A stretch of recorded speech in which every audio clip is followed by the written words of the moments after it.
I don't want to add.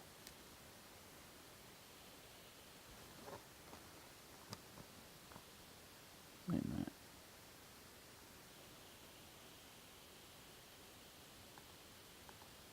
So minus not leap year.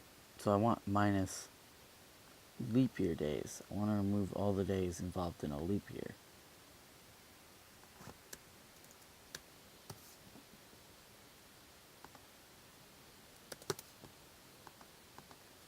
Math.floor. Right? So I'm trying to find all. So this gives me all of the stuff involved, all the like gives me how many years there have been, like contained within the leap years. But this is the years. This is like so 8. But let's say it's been actually been 9 years. So far I've gotten 8. I want this year value to equal 1 if it's been 9 years. So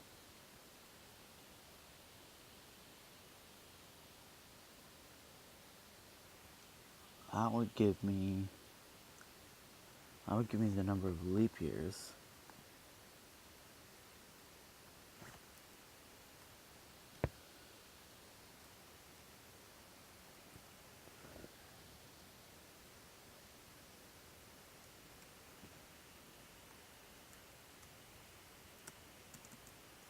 Local leap years equals math.floor.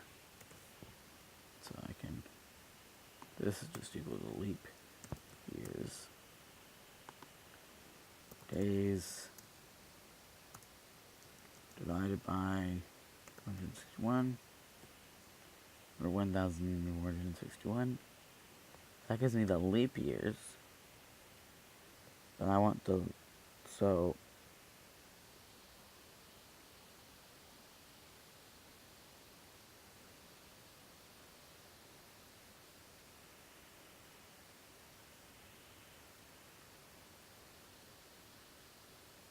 I want to remove all the days involved in a leap year.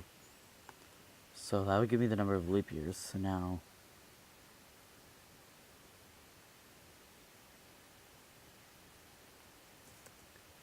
leap year days would be leap years times 1001. It may look like I'm doing the reverse math now, but in reality, I'm not, because of this math.floor. So there was a decimal would chop that off, and now I'm applying it back up, and I would have lost some numbers because of that decimal being chopped off. So that's the number of leap year days. If we remove that from days, then we get the number of not leap year days.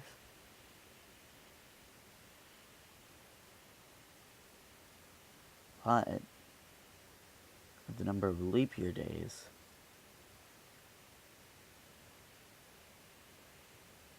wait a minute. The rest of that again. Yeah, if I wanted not leap year days, I could have just stuck with when I had not leap year days. No. I want to delete that. Yeah, okay, this is right.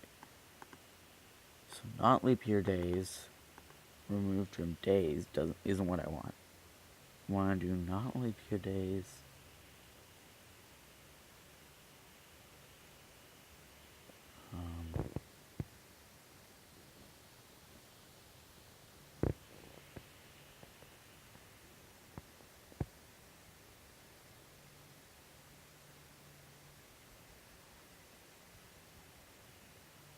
divide floor. So okay, I think I got it. Math.floor not leap year days divided by 365. And that should work, right? Because if not leap year days was equal to 366, for example, then we have had one not leap year. 1 year, basically, that is not contained in a leap year. And it would give us a decimal of 1 point whatever, right? and we just chop off the decimal and and then it would just be 1. I think that's right. Yep. So, okay. If you follow what I was just doing, you'll know that I fixed this function because it was broken. Once you got into years non-involving leap years that are not evenly divisible by 4, basically. Which is why I hadn't noticed that it would mess up because I'm still year 0 in our world. Though I have accidentally left our world on for a while, so I am in July. 19th of July to be exact. But that doesn't matter. So let's see here.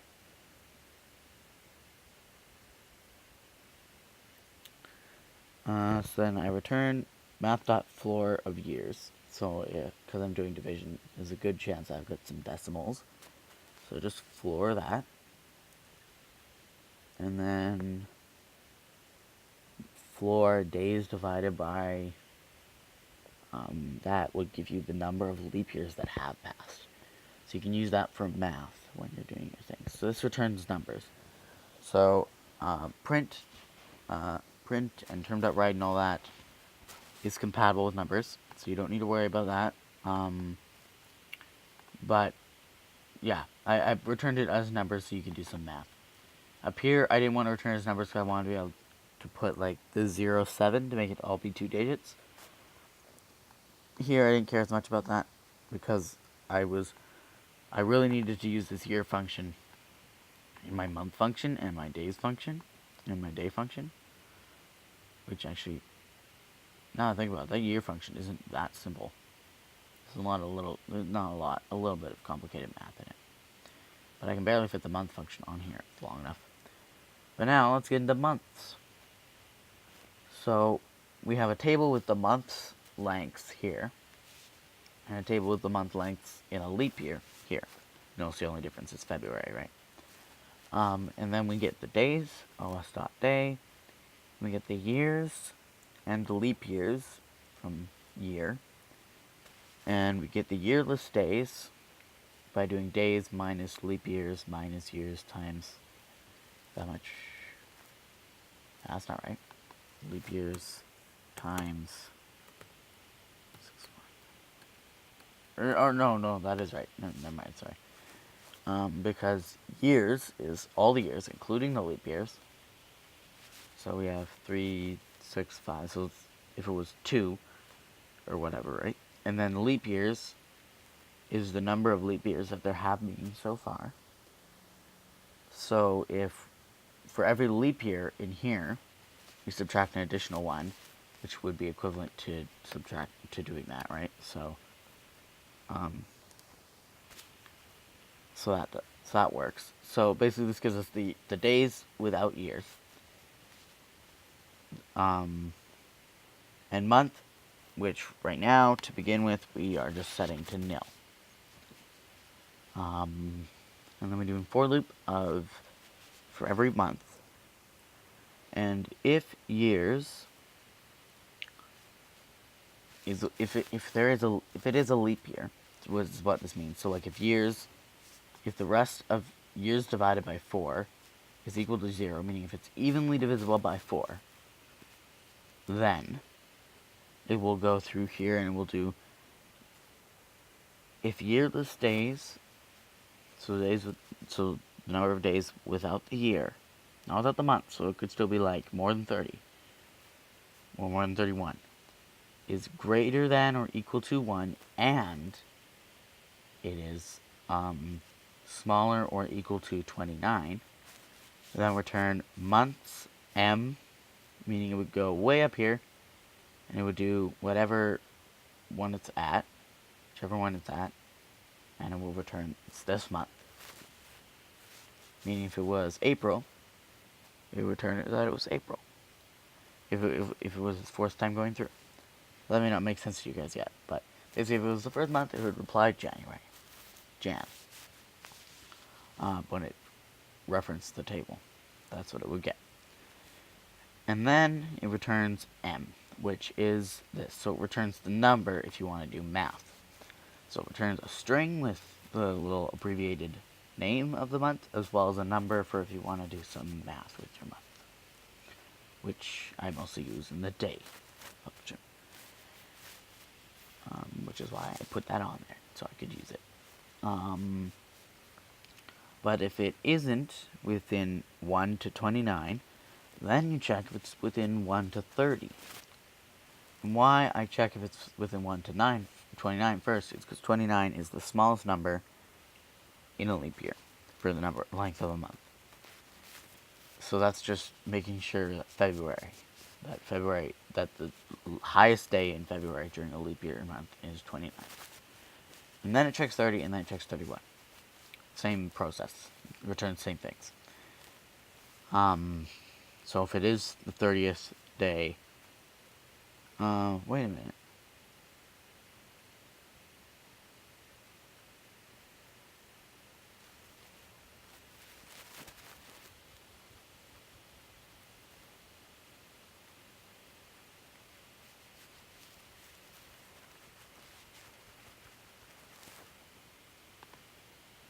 And month length M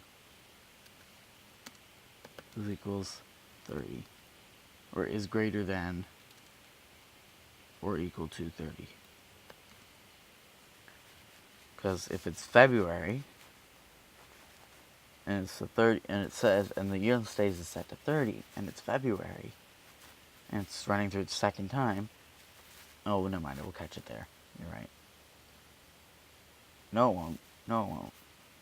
It will bypass this one because it's bigger than 29. It will go to this one. And then it will say, oh, it's February 30th. And as I said, since I was AFK, I've never seen February yet. Because I accidentally AFK'd through February. So I will say February 30th. Which is very important. So, we got that now. And we also have to do it here, because otherwise things like April will get through, or September, and they'll say it has a 30th month or 31 thing. So we're just verifying with month length, saying this month is allowed to have this many days in it, and if the month is not allowed to have that many days in it, I guess it can't be bigger than 31. So then it's fine. If it isn't, then you say, oh, sorry, you can't return your month.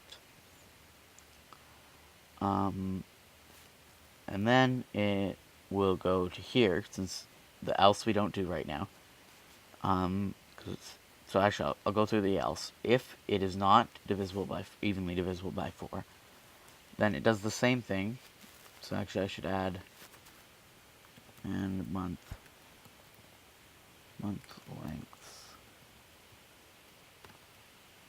M is greater than or equal to 30. And here I should do if month length is equal to 31, then, wait a minute, why don't I have the year comparison here? Yeah, that's alright. You should be looking for yearless days too. Yearless days equal to 1, and yearless days is smaller than or equal to 31. Yeah. And if it isn't any of those things, so if it doesn't apply to any of these, so like it's at 30 in February, well, that's not right, or 29, I guess we're looking at down here. February, it can't go to anything because month length is 29. It's not greater than or equal to 30, so it can't go through 30, and it's definitely not equal to 31, so it can't go through 31, and it's greater than 29, so the yearless days can't go there because it's greater than 29. So then it gets through all this if thing, and it goes to the rest of the for loop without returning, and says, if yours is evenly divisible by 4, then yearless days equals yearless days minus leap month lengths.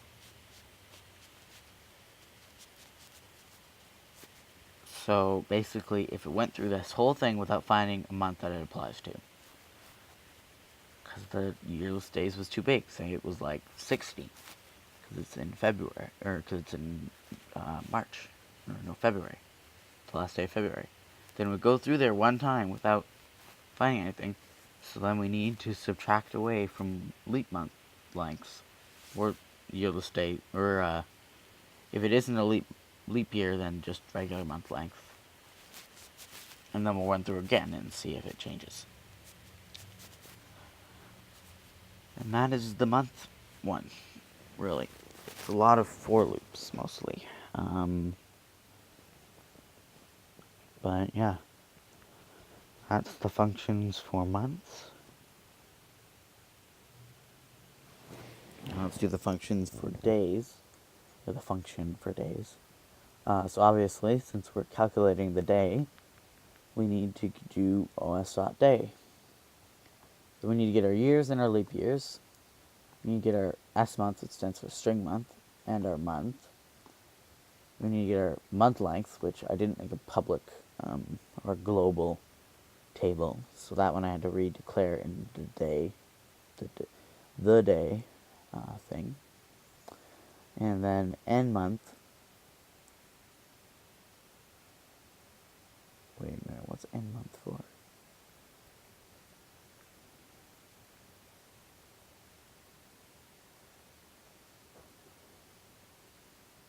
Is it like the previous month? Yeah, I think that means like the previous month is month minus 1. So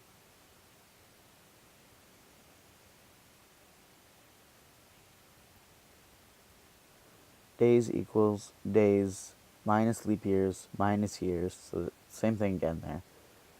But we don't need to know the actual amount of days in this one. We just need to know. We can just turn the days into. We can just remove leap years and years from the days. And then we do if month is not equal to 1, because end month will be 0 then, which doesn't work well with this for loop because we have 0 here. We have 1 here. Can't say from 1 to 0. You can say from 1 to 1, or 0 to 1, but you can't say from 1 to 0. So if it is not, if month here, this, is not equal to 1, then do h end month. Run it through the number of times that is end month. And so it would do days equals days minus month length h. And h is the number of times it runs through. So if we're in January, then it would subtract, or if we're in February, then it would subtract January's length out of the number of days, right? And so it would give us, say it was the 2nd of February, it would give us 2. Which then we use, then we go days equals days minus month length, so that for loop runs, and it subtracts the amount that it needs to subtract out of the month lengths, and then it will give us the day without the months or the years. But if it was January, it doesn't subtract anything out, because it doesn't need to. But if month is greater than 2, since February is a special fancy one, and the years are divisible by 4, then just remove an extra 1 out of days, because then there should be 29. This should be a 29, not 28. So just do that little one there, and then just return days. That's very simple. That was the clock API. So, yeah. And then I wrote a config API, which we may not have time for, actually. I may have gone a little over time with explaining the clock API. So we're going to have to look at the config API later, maybe next episode. And then if we have time, we'll start working on, I want to work on making all of our APIs we've already written, like our taskbar API, utilize the config API so that config API lets you save things to a file, so kind of like save variables, but after rebooting the computer, they stay the same, or running the program multiple times. And they can be accessed from any program. They're not like secure or anything. Unless I hard-coded in some secure names or whatever. But obviously you could not use a config API and just do what the config API did to access them in any way, no matter how secure they were using the config API, if that made any sense. But basically to make it so that like the taskbar colors can be like things could print in the taskbar background, or in the taskbar text color, and whenever the taskbar reboots, I don't need to declare it every time I draw it.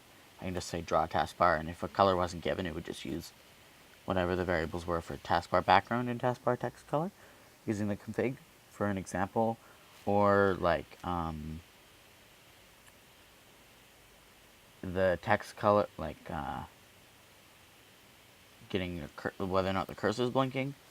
I want to make that be something you can do in the screen API. Set the cursor blink and get what the cursor blink is.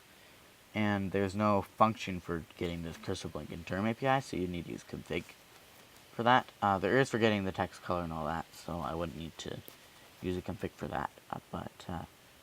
Yeah, lots of things. But actually, first, let me check. I'll go through. If I don't have time, I'll go through the screen. What I did. Actually, I don't think I changed the screen API at all for this, because it doesn't type the year. So, oh, what the?